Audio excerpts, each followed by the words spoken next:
21st Precinct, Sergeant Klein. A what? How do you know something's wrong? How many days haven't you seen him? How do you know he's been in the apartment all that time? You are in the muster room at the 21st Precinct, the nerve center. A call is coming through. You will follow the action taken pursuant to that call from this minute until the final report is written in the 124 room at the 21st Precinct. Do you have a key to get in? What makes you sure it's been bolted from the inside? All right. I'll send the officers around to have a look. Where can they find you? All right. Just stay there. I'll send them right over.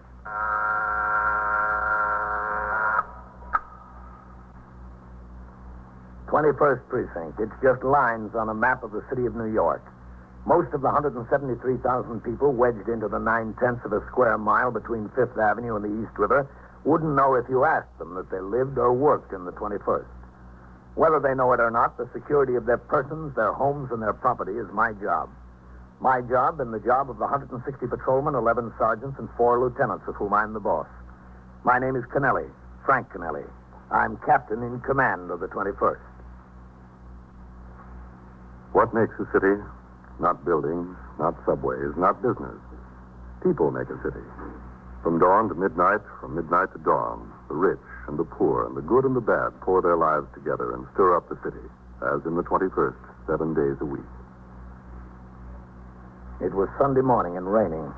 I was on patrol when the chief inspector visited the precinct. In response to a radio signal, I returned to the house and conferred with the chief inspector, the commander of the uniformed force, for 35 minutes regarding conditions in the precinct. When the chief rose to leave, I walked outside with him to his car. It had stopped raining. Then I returned to the muster room and went around behind the desk to read the entry made in the blotter by Lieutenant Kenneth Gorman concerning the visit to the precinct by the chief inspector. But all right, Captain? Yeah? You walked in here big as life.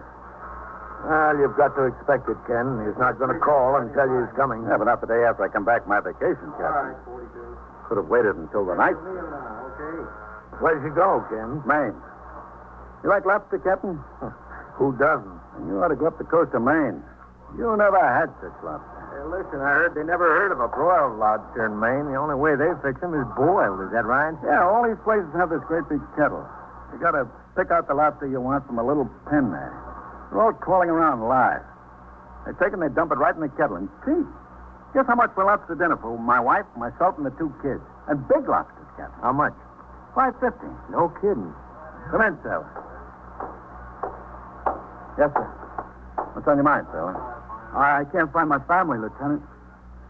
What do you mean you can't find them? I'm on the cruiser St. Paul. We've been cruising the Mediterranean for 2 months. We just docked at Brooklyn Navy Yard this morning. I can't find them. Well, they're supposed to meet you, son? No, sir. They didn't even know I was coming. Oh. You see, we live in New York. I just came home and went to the house. It was burned out. There wasn't anybody there. There was a fire. 3 days ago, somebody told me. Where's this? 631 York Avenue. 21st Precinct, Sergeant. And the whole building's boarded up. It's really burned out. All right, 18. Just a second. Hold on. I can't find them. I don't know where they went. Hey, Lieutenant. Yes? Eisman's ringing in. You said let you know. Ask him what's holding up that notification on Lexington Avenue for the 44th. The car's still sitting there. Yes. I was just wondering if you knew anything about it. What about the notification? It's got me worried to death. And did you ask around? Any of the neighbors? Oh, yes, sir. I asked around. Nobody's in the building. It was burned out. Keep on trying that. It's Sunday, and the stores there are all closed. What do you mean, your family? Your parents? No, sir. My wife and my baby. Oh. Did you ask any of the neighbors in the other buildings? Well, there isn't anybody living in the houses on either side anymore. They're getting ready to make a housing project there. And besides us, there were only 5 or 6 families left in our house. Hey, listen, do you remember the fire? A man over there told me there were some people killed. Do you remember that? Yes, there were some people killed. What's your name, sailor? Rawlins, Joe Rawlins. You run the cruiser St. Paul? Yes, sir. Gunner's mate 2nd class. Hey, listen, who was killed? Not my wife and baby. I don't remember the name Rawlins. I don't think so. Well, could you check? We're going to right now. I'll tell you what you do. Listen, how many people? 5. 5? Oh, God. Well, one of them was the city fireman. The others were tenants. I gotta know. How soon could I know? I'll tell you what to do, son. I'm Captain Kennelly. Yes, sir. And that's my office right across the room there. It'll take a little while to look up the reports. Why don't you just have a seat in my office until we find Oh, them? that's all right. I don't mind. Well, it'll take a few minutes, Joe. You go ahead and sit in there. I'll be right in. Yes, sir. All right. I asked Sergeant Klein to get out the aided case cards and the unusual occurrence report for the fire at 3:30 in the morning 2 days before. It took a few seconds, not a few minutes, but I wanted the chance to read over the reports before I spoke to the sailor again. I read them and gave Sergeant Klein and Lieutenant Gorman instructions to call the Missing Persons Bureau and the Office of the Chief Medical Examiner to get more information concerning their subsequent investigations. Then I walked across the muster room to my office.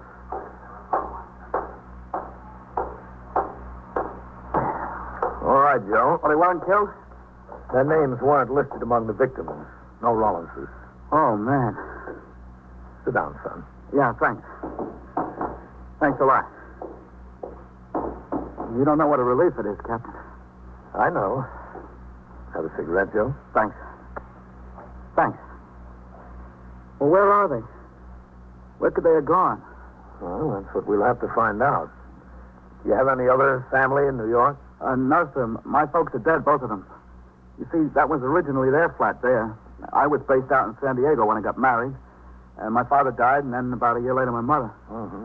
I was about ready for sea duty again, and I was transferred to the Atlantic Fleet, so Doris and me, that's my wife, Doris, we decided the best thing would be to take over my mother's flat. Well, sounds like it was a good idea. Yes, sir. So we brought the baby on east. That was just the beginning of May. How about any close friends she could be staying with? Well, I wouldn't have any close friends. You see, I've been gone for 3 or 4 years, and I just drifted apart from any friends I did have. As far as Doris is concerned, I don't know. I shipped out just a couple of days after we moved back here. I don't know if she made any friends or who. Does she have any family here? No, sir, not in New York. Her folks live in San Diego, just outside of San Diego. She's got a sister in Missouri. Where in Missouri? St. Louis. Mm-hmm. And her sister's married to a fellow in the insurance business in St. Louis. Got a good job. I don't know where she could have gone. Beats the living daylights out of me. Well, how about her sisters in St. Louis? No, I don't think so, Captain. It's too far, and, well, they only got a small place, 3 kids of their own. I don't think so. I'm sure. That was a pretty bad fire, wasn't it? The building really looked wrecked. Yeah. They don't know how it started. Short circuit, they think. What floor did you live on, Joe? 4th floor in the front. I wonder if she got anything out of there. I had a ball signed by Babe Ruth. I'd hate to lose that. They're getting rare. How old is your baby? 2. She'll be 2 next month. You want to see a picture? Yeah, sure. She's the cutest little thing. Yeah. Josie. That's after me. Josephine's her real name. It is cute. Is that your wife? Yes, sir. That's Doris. Oh, you know where I took that? We had to change buses in Columbus, Ohio. I took that on the state capitol grounds. They got squirrels out there so tame they just walk up and take peanuts right out of your hand. Honest. About how tall would you say Doris is? Oh, I don't know, about 5'1", 5'2", something like that. I don't know. Well, how much would you say she weighs? Oh, about 110, I guess. Why? No reason. Well, it must be a reason. There's something you're not telling me, isn't there? Joe, listen to me. We think everybody in that building was accounted for. Who was killed? Who was killed beside the fireman, I mean? There was 5. Who? Well, there was an elderly couple who lived on the 2nd floor. Who else? And, Joe, that's why I asked you the questions. I don't think it's them. Who's not them? Well, there were 2 unidentified bodies. Yeah? A woman and a child. Don't kid me now. Tell me the truth. I am telling you the truth. They were burnt beyond recognition, Joe. But the medical examiner's report says the woman weighed about 150 and was 5'6". Oh, she's smaller than that, Doris. Much smaller. I know. And the child, they think it's a boy about 4 years old. They think, aren't they sure? Well, they were pretty badly burned, Joe. Well, if they're not identified, who could they be? Somebody must know them. Joe. Where are they? Look, Joe, our report was written the morning of the fire. The Missing Persons Bureau took over the investigation 2 days ago. Bodies have probably been identified by now. I've got my men out there checking. They don't answer the description of your family. Well, where is my family? Where are they? Come in. Captain, can I see you a minute? Yeah, sure. I'll be out. Look, don't keep anything from me. Don't keep anything from me now. Yes, Sergeant. We checked both the medical examiner and the detectives in the missing persons bureau. Yeah? The bodies of the woman and the kid are still in Bellevue morgue. Neither of them have been identified yet. They say it's been impossible to get a readable fingerprint off either of them. The descriptions don't fit the ones Joe gave me. It's hard to tell in these burn cases, Captain. Descriptions don't mean much. I know. He says his wife has a sister in St. Louis. Ask missing persons if they know about the sister. Yes, sir. Yeah, a woman and a child unidentified in the morgue. A woman and a child missing after a fire. 2 and 2, Captain. All right. Get back on the box. Yes.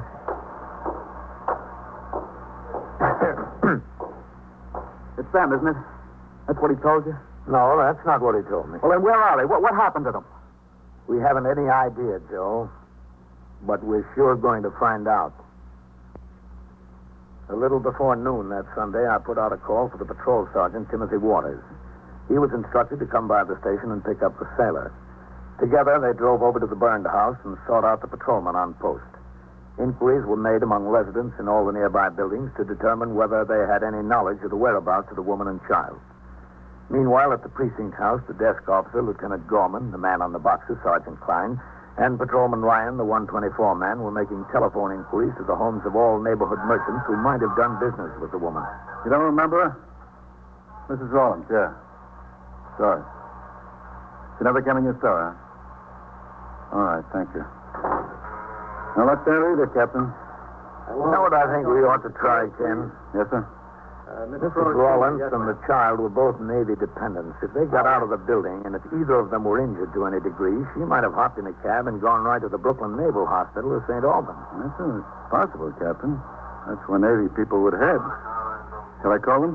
No, you better call CD instead of direct. They might want to make the inquiry through the shore patrol. I don't know. Yes, sir. Sergeant. Yes, sir? Listen, Sergeant, I want you to Excuse me, call... Captain. Oh, yes, sir. Hello, Miss Cruz. This is Sergeant Klein of the 21st Precinct. You own the grocery store at 619 York Avenue? No, it's all right. Nothing's wrong. We just want a little information. Miss Siegel, will you, Sergeant? You remember that fire in the building at 631 York? Lieutenant Gorman at the 21st. Yeah, that's right. We're looking for a woman and a child who've been missing since then. a little while ago on a woman and a child, Rawlins. The name is Rawlins. Rawlins. Rawlense. Mrs. Doris Rawlins. Yeah, that's the one. Does she do business in your store? They made at St. Albans. Yeah, I see. Naval Hospital. In case either the woman or the child was admitted as a... About 5'2" or 3, 110 pounds. 22 years old, very pretty. You get back to it. No, blonde. She has a little girl, 2 years old. You don't know her? Never saw her. All right. Thanks, Mr. Cruz. I'm sorry to have disturbed you. Goodbye. Nothing, Captain. I called CB, Captain. I'll make inquiries. All right. Who'd you talk to upstairs, Sergeant? Whitey Howard, Captain. Said you'd try to locate Lieutenant King and have him call you. Okay. When did CB say they'd get back to us, Ken? Right away, Captain. Is this where I report something? Yes, ma'am. Can I help you? My car's gone. Where'd you park it, ma'am? On 64th Street, right near Park Avenue. I've just gone for a few minutes to take some flowers up to my friend. Was it locked? Well, of course it was locked. I got the keys. See?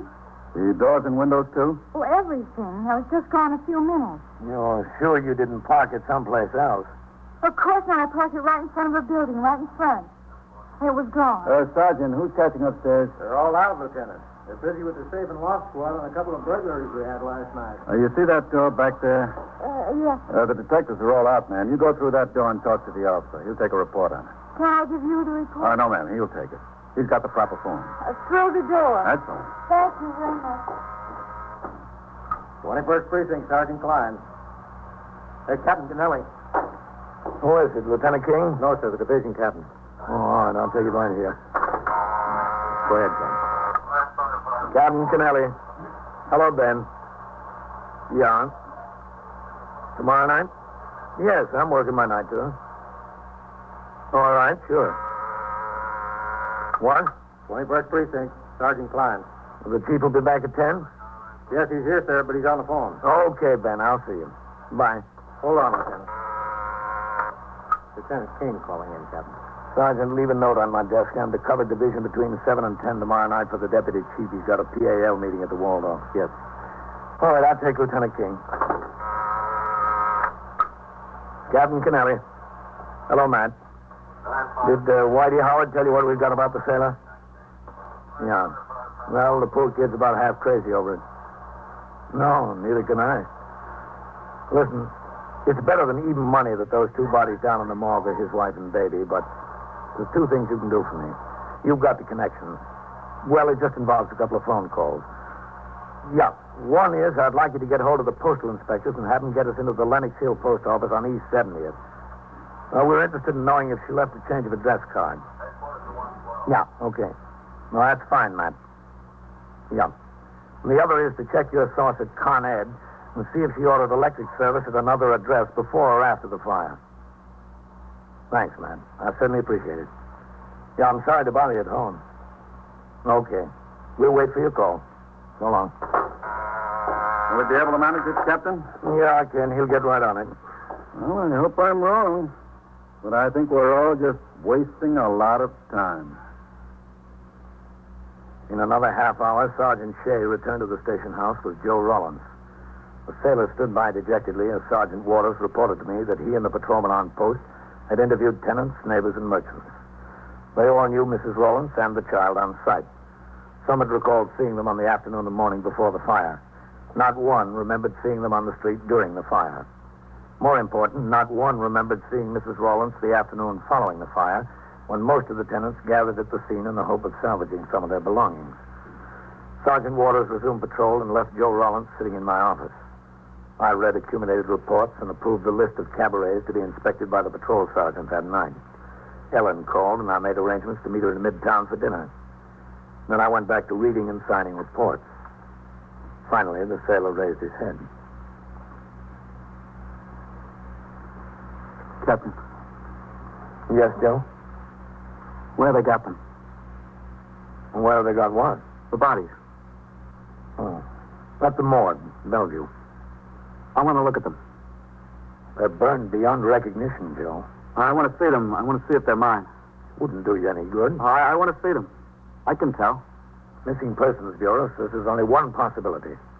That's to send to San Diego to her old dentist and get a chart of the work she's had done. They'll wire the dentist the first thing in the morning. But I can't wait that long. I want to see them now. All right, Joe. I'll take you to see them. I went out into the muster room and told Sergeant Klein to radio for Patrolman Farrell to drop his recorder on post and drive the car to the precinct house. Lieutenant Gorman told me that CB had called back to report that neither Mrs. Rollins nor the child had been admitted to St. Albans or Brooklyn Naval Hospitals. There was no word yet on the two important lines sought after by Lieutenant King, commander of the 21st Detective Squad. When the car arrived, Patrolman Farrell drove us down to the Bellevue morgue. On the way in, we were met by Detective Anthony Trinker of the Missing Persons Bureau. Detective Trinker had handled the investigation of this case along with the office of the Chief Medical Examiner. He took us inside the mortuary. Joe's face was firm and expressionless.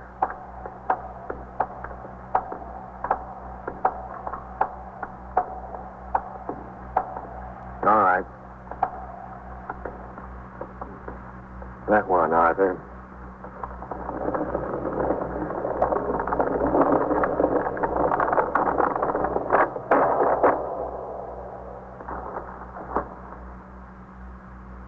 Okay, Arthur.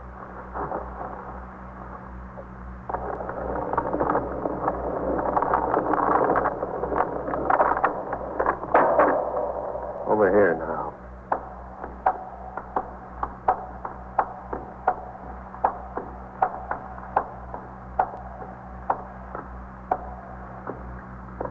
All right.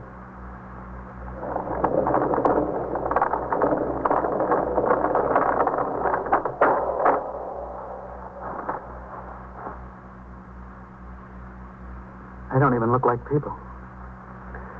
All right, Arthur. Thank you.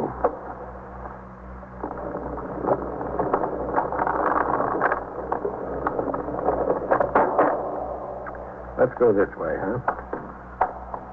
Not even like people. This was your idea, Joe.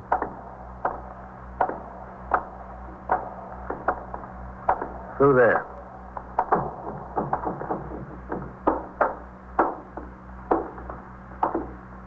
Have a seat over there. Captain. Thanks, Tony. Joe? Oh, it's all right. I told you identification would be impossible. I don't even know if we can identify the woman through dental charts or x-rays. As far as the child's concerned, we can't even tell for sure whether it's a boy or girl. That's how bad things are. Tony, you estimated the weight of the woman at 150 or so and the height 5'6". The child you said was about 4 years old, probably a boy. Those descriptions don't match up with Joe's family. I know they don't. Burn cases can have peculiar results. Some of the victims appear larger, some smaller, some the same size. It depends on a lot of factors. Look, I don't care about facts. Just give me facts. That's all, facts. You want it straight, Joe? I've been asking for it straight. All day I've been asking for it straight. Nobody gives me an answer without a head. All right. It's as simple as this. If that isn't your family, where are they? I can answer that one. I know where they are. Detective Trinker told me he would not file his final report until after he received the dental charts and x-rays from San Diego. We walked back out to the car and rode uptown to the 21st in complete silence. Even the radio was quiet. Only 4 calls came over from 30th Street to the house. Inside the muster room, Lieutenant Gorman told me that Lieutenant King had called. Both of his lines fizzled. Con Ed showed no change order in electric service for Mrs. Rollins, nor had she filed a change of address card at the East 70th Street post office. It was 4 o'clock. I turned out the platoon for the night tour. Joe Rollins stood in a corner. He watched blankly as I spoke to the men. He didn't seem to notice them as they marched out the door. He followed them out. I went after him. Joe. Where are you going, Joe? I don't know. Back to my ship, I guess. I won't bother you anymore, Captain. Wasn't any bother, Joe. It's the job. But I'm worried about you. Well, you don't have to worry about me, sir. I'll be all right. The only thing is how to let her mother know. How can I break the news to them? It's got to be done. Now, they're such nice folks. It's just a shame. Yeah. Got to let her sister know, too. You know, we stopped there for a day on the way from the coast. She showed us a real time in St. Louis. Oh, we sure did have fun. We laughed and carried on. Everything was so funny. Very funny now. You've got to give these things time, Joe. Yeah. I think maybe I'll call her sister and then let her sister call her mother. That's the best thing. I'll do it right now. It's on my mind. It's the only way. Get it over with. Have they got a phone in there in that candy store? Yeah. Oh, just one more favor, Captain. You come with me while I call, just so I don't get cold feet. All right. That's what I'm afraid of. I'll get cold feet. Go ahead. I'll get some change. Oh, that's all right. I got lots of change. All right. I'll leave the door open, all right? Sure, if you want. I got her sister's number in my wallet. You know, in case of emergency. You dial 211. That's long distance.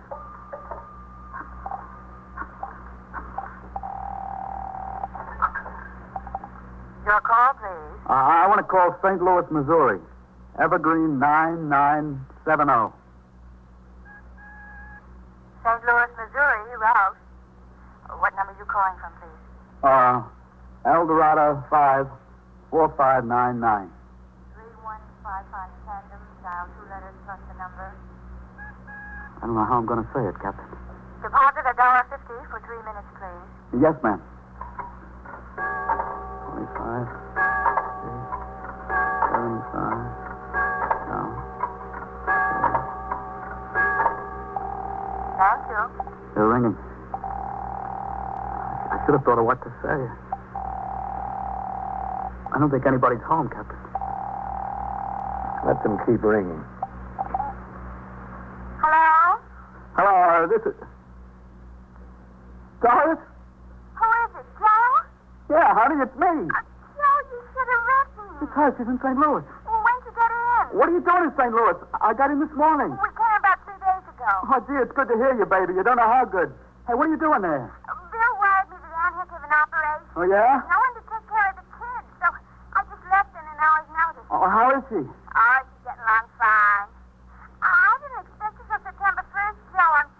It's all right, baby. It's all right. How's Josie? Wonderful. Getting bigger every day. She just loves her cousin. How do you feel? Oh, fine. Just fine. Hey, listen, I got some big news for you. You made peace? No, nothing like that. This is really very funny. It's a riot. The house burned down. The house burned down. Joe, what are you talking about? Look, I'll explain it to you when I get there. Joe! Kiss everybody for me. I'm taking the next plane. I'll wire you from the airport. Joe, what about the house? I'll miss the plane, baby. I'll tell you when I get there. Goodbye. Oh, thank God. Joe, I'm happy for you. I'm pretty happy for myself. Except, who are the woman and child down there? You've got your problem worked out, Joe. Let us worry about this one.